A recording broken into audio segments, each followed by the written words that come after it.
82025025, Fakultas Keguruan dan Ilmu Pengetahuan Universitas Sriwijaya. Video ini saya buat untuk memenuhi tugas UAS mata kuliah perkembangan peserta didik yang diampu oleh Bapak El Fahmi Dwi Kurniawan SPD MPDT dan Ibu Novianti MPD. Demikian video ini saya buat. Selamat menyaksikan. Terima kasih.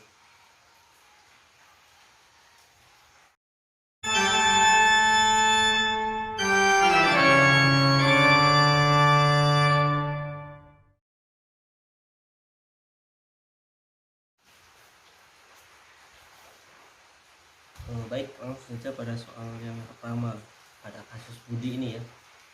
Sebagai Budi ini adalah seorang siswa SMP maksudnya, yang akan melanjutkan ke tingkat sekolah menengah atas atau SMK yang disarankan oleh orang tuanya.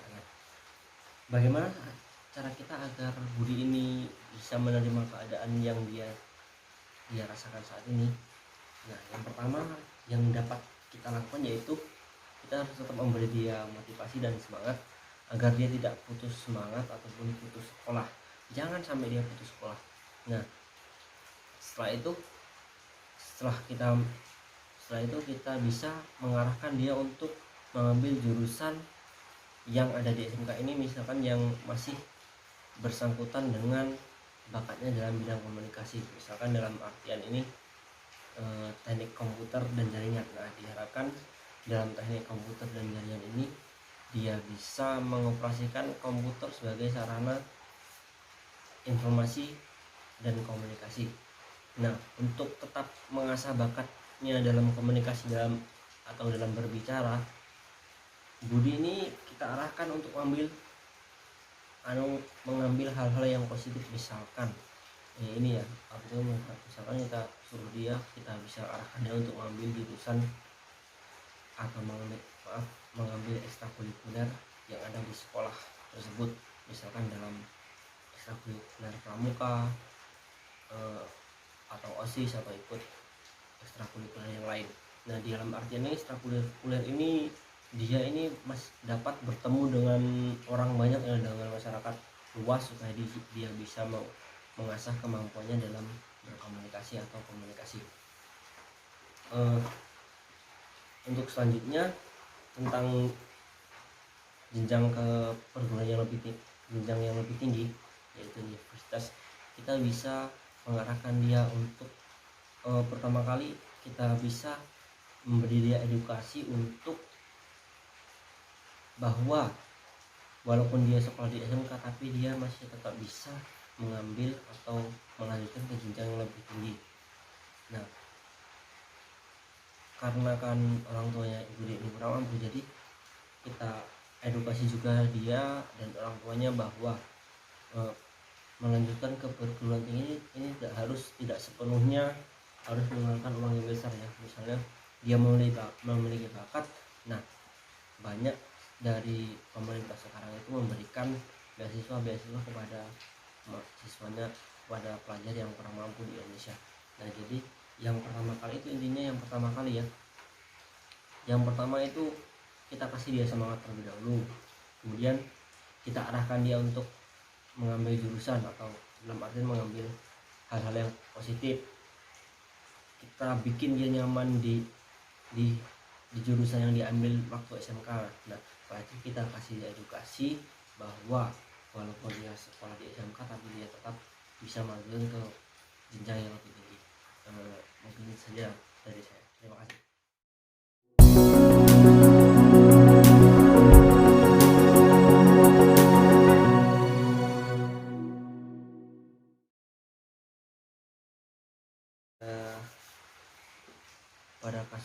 Pada soal yang kedua ya, ini pada kasus Andi yang pemalu.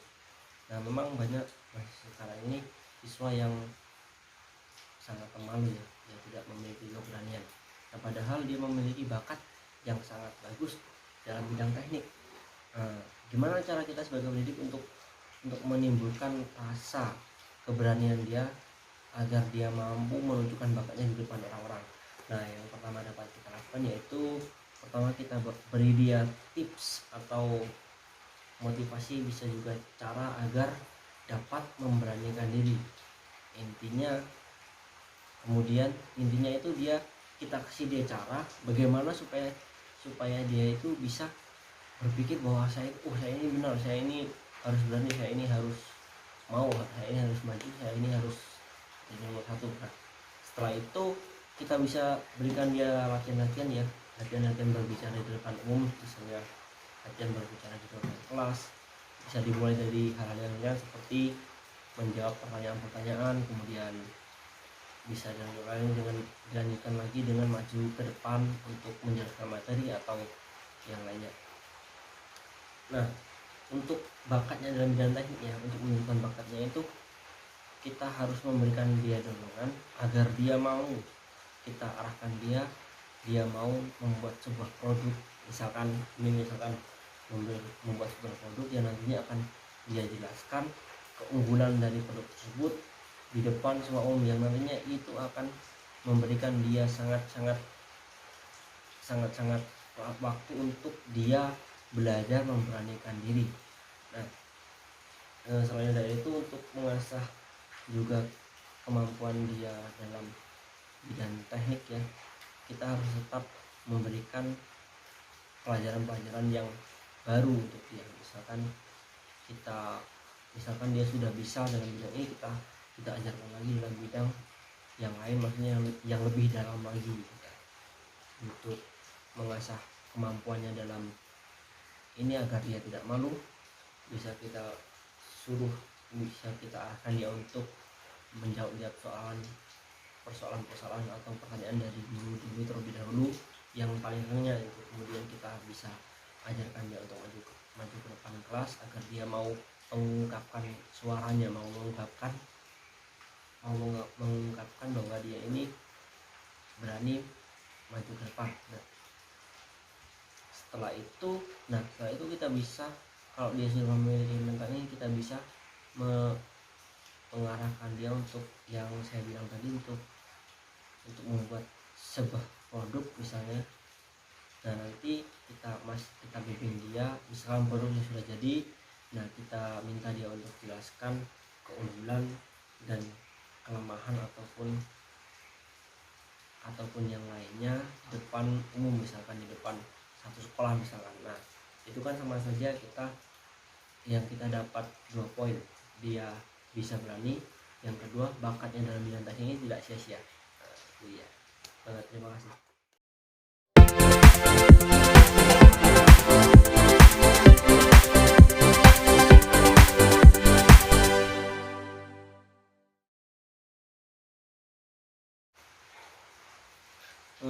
Soal yang selanjutnya, tidak monoton. Menurut saya ya, ini sebagai pendidik kita harus bisa memanfaatkan waktu atau melihat situasi dan kondisi. Nah, tidak perlu setiap pertemuan itu harus melalui Zoom meeting. Itu hanya akan membuat mahasiswa kita itu atau petani kita itu bosan. Nah, dia akan berpikir, oh sekarang Zoom lagi, kemudian setelah Zoom kasih tugas, berarti hanya itu saja kan. Nah, kita bisa akali itu dengan cara kita, misal yang pertama itu kita bisa bikin kelompok-kelompok. Nah, dia itu bisa berdiskusi. Nah, di sini melakukan diskusi antar kelompok ataupun diskusi dengan guru. Dan kemudian setelah itu bisa juga kita berikan dia video materi. Nah, kita suruh dia untuk merangkum dan kemudian menjelaskan kembali kepada teman-temannya yang lain. Nah, selain itu juga kita bisa memberikan sebuah proyek padanya, misalkan dalam anak teknik yang misalkan kita suruh buat dia membuat, atau kita arahkan dia untuk membuat misalkan palu terak, misalkan itu. Nah, kita kasih dia waktu berapa minggu, kemudian dia bisa berdiskusi dengan kawan-kawannya, kemudian bisa dalam artian ketika dia mau mengerjakan palu terak ini kita dampingi lah. Nah, itu kan nanti akan timbul interaksi yang tidak searah, tapi interaksi dua arah antara pendidik dan peserta didik. Nah, intinya nanti nanti insya Allah dari peserta didik ini tidak akan bosan ketika saat pembelajaran ya. Mungkin itu saja, terima kasih.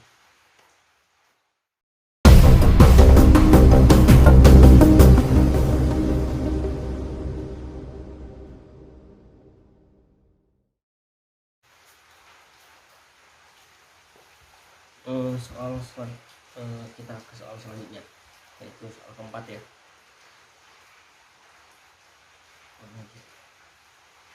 Dalam ini ya, menghadapi emosi pelajar yang meluap-luap, kita sebagai pendidik ini harus bisa mengerti situasi atau perasaan mengapa kok siswa kita itu kok nakal. Nah, pertama-tama kita harus cari ini apa itu pokok permasalahannya terlebih dahulu. Mengapa kok dia nakal? Apakah dia memang karena pergaulan atau lingkungan, bisa jadi karena broken home atau yang lainnya. Nah, setelah itu kita bisa melakukan pendekatan kepada siswa tersebut. Setelah kita ajak komunikasi, kenapa kok kamu gini, itu kan nanti dia akan memiliki simpati kepada kita. Nah, kita juga bisa mengarahkan dia kemudian ke hal-hal yang lebih positif.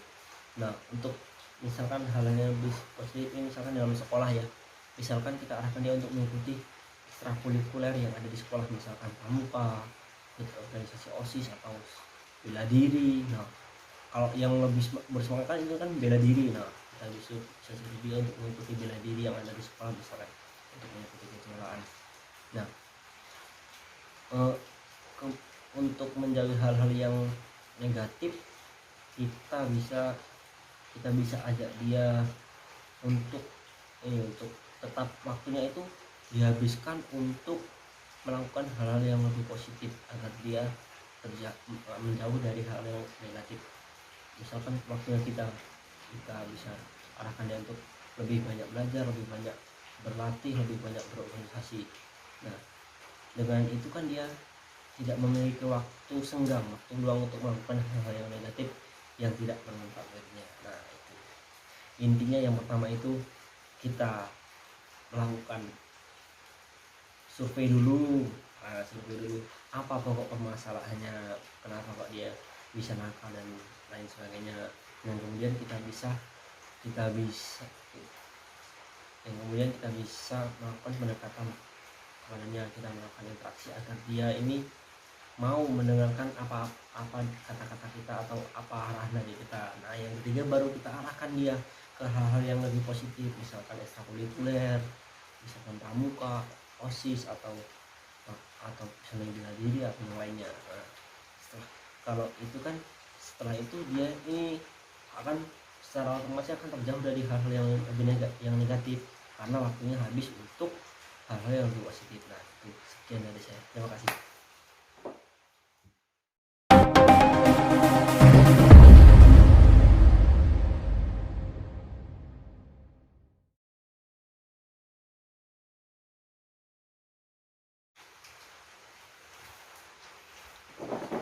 Soal yang selanjutnya, judgement, soal yang kelima ya, kita bahas menarik nih. Ini tentang judgement atau penilaian buruk. Wah, ini banyak sekali terjadi di masyarakat kita saat ini. Banyak orang yang suka menilai buruk, bahkan walaupun dia hanya melihat dari sampulnya saja, belum tahu dia melihat dari isinya orang itu seperti apa. Nah, itu sangat tidak menyenangkan bagi saya. Nah, kalau saya pribadi, ketika saya mendapatkan judgement dari publik atau dari masyarakat sekitar, nah pertama itu saya akan dalam bahasa Jawanya budak. Ini pura-pura tidak dengar. Ini artinya kita tidak perlu mendengarkan itu, tidak usah hiraukan mau mereka bilang apa, mereka bilang A, bilang B, bilang C, bilang D, bilang F, apa yang seterusnya. Kita tidak usah hiraukan, tidak usah masukkan dalam hati. Nah, kita bisa membungkam kata-kata atau penilaian dari mereka itu dengan prestasi. Nah, kalau kita sudah berprestasi, mereka akan bilang, iya, benar sekali, mereka akan diam, nggak mungkin mereka nggak akan berkata-kata lagi. Setelah itu sebagai pendidik ya, sebagai pendidik ketika ada siswa kita yang mengalami tersebut, nah kita harus yang motivasi yang harus kita lakukan yaitu jangan kamu hiraukan perkataan-perkataan dari orang-orang. Tugas kamu sekarang yaitu belajar membantu orang tua, beribadah, bermain, belajar, dan itu terus berulang. Jadi nggak perlu mendengarkan orang-orang yang bicara ini. Bahkan mereka berbicara itu belum tentu mereka bisa melakukan. Misalkan mereka ini berbicara, orang itu jelek gini, padahal mereka itu belum tentu lebih baik dari orang tersebut. Nah itu intinya ya, kalau misalkan kita sebagai orang yang mendapatkan judgement tersebut, yang pertama itu kita tidak usah hiraukan perkataan mereka. Yang kedua, kita bisa membalas perkataan mereka itu dengan prestasi. Kemudian sebagai pendidik, yaitu yang pertama itu kita harus bisa memberikan motivasi kepada siswa kita agar dia tidak menghiraukan, agar tidak dia masukkan ke dalam hati bahwa perkataan mereka itu. Nah, yang kedua, kita bisa arahkan dia setelah dia tidak menghiraukan itu. Nah, kita bisa pancing dia, kita bisa arahkan dia untuk misalkan mengembangkan bakat-bakat yang dia miliki. Nah, mengembangkan bakat ini dalam artian, nah dengan bakat ini, dengan prestasi ini, dia bisa membungkam orang-orang yang menilai buruk tentang dia. Mungkin itu saja, terima kasih.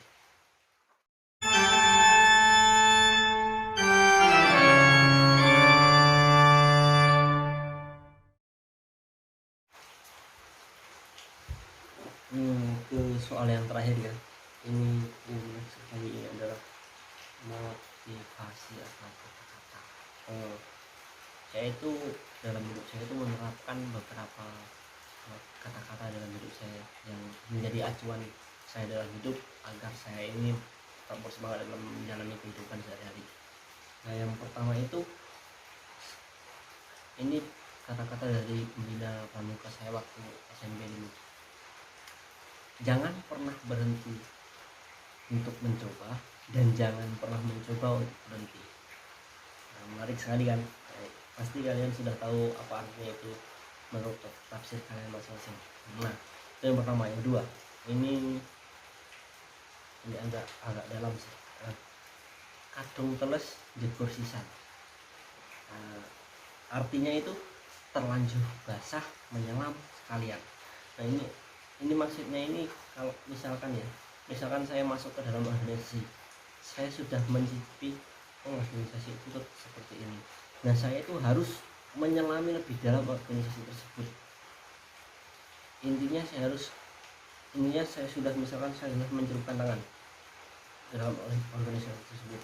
Nah, saya harus seluruh tubuh saya ini harus masuk ke dalam organisasi tersebut. Nah, itu.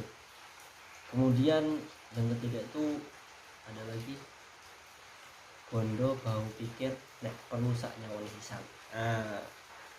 Artinya itu harta, tenaga, pikiran, jika perlu sekalian nyawa.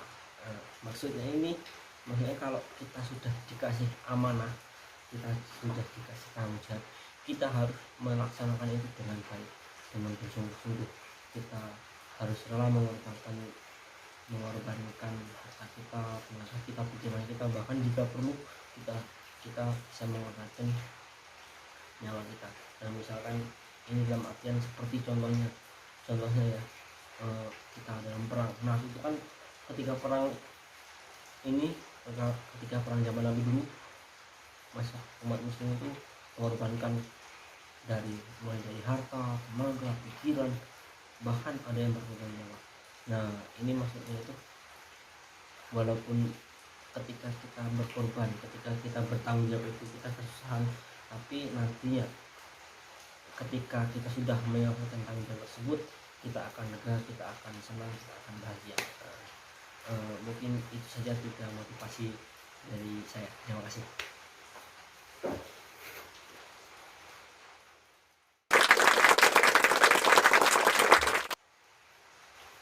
Itu tadi ya 6 soal yang saya jawab untuk menyelesaikan tugas UAS perkembangan statistik dari awal sampai akhir. Apabila ada kesalahan dari salah kata dari saya pribadi mohon maaf yang sebesar-besarnya. Terima kasih karena sudah menonton dan sampai jumpa.